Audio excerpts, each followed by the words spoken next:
Hi, this is Bhuvana Rajaram again, and I'm happy to present in this video segment a short tribute to the Bard of Avon, William Shakespeare, one of the most prominent and inspiring figures in English literature.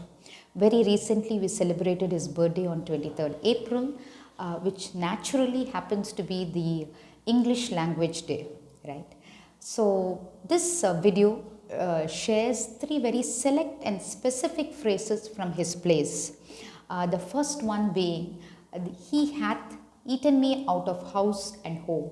Let me repeat, he hath eaten me out of house and home. So what does this mean? It means somebody who has eaten so much that whoever has been cooking for them has run out of all vegetables and groceries, right? And so a couple of examples here to highlight the meaning of this particular phrase is, the boys had come down for summer and they were growing up and they were eating so much so they ate me out of house and home, right? One example. Number two, we as grandchildren used to spend our summer holidays with our grandparents, and the entire brood of us used to eat so much so my grandmother was cooking non-stop and we ate her out of our house and home, right? Hope this gives you the actual meaning of this particular phrase. So where did it come from? Which play of Shakespeare's actually brings this phrase into existence? And that was Henry IV, Part 2, Act 2, Scene 1. That's when that's where it all began. And it actually came about in a conversation between Hostess Quickly of the Boars head Tavern, when she's complaining about one of her lodgers, Sir John Falstaff, who was eating very much, right? That is, he hath eaten me out of house and home. The second one is, the world is my oyster.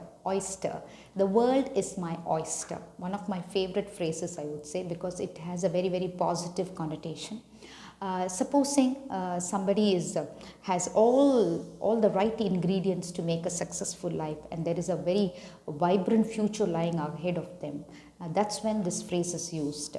The world is your oyster. You can go out there and do whatever you want and be successful in whichever way you choose to be, right? Again, a couple of examples here would be, she is relocating to the US with her parents, and she's just graduated, and so I think she's going to pursue her higher studies in the United States of America, and so the world is her oyster. She can do whatever she wants, right? That is one example. Another example here would be, she's a very talented musician. She's won a lot of competitions and she's singing very well these days. So the world is her oyster, so she could go out there and become a very, very successful musician in the future, right? That is all about the world is my oyster. Again, this was used in the play called Merry Wives of Windsor, Act 2, Scene 2. This is used in a conversation between Sir John Falstaff and a man called Pistol, when they are conversing on how to con to Windsor women, right? That's how this phrase came into existence. The third one is hoist by one's own petard, right? It means that when you plan something, you plan a wrongdoing to harm somebody or to hurt somebody, but you fall a prey to that kind of planning. That's when this phrase called to hoist by his own petard is used. So an example here would be, he was trying to forge his boss's signature to tarnish his boss's reputation, but he ended up getting caught and he was punished for the same. So that is the meaning of this particular phrase. And again, where did it begin?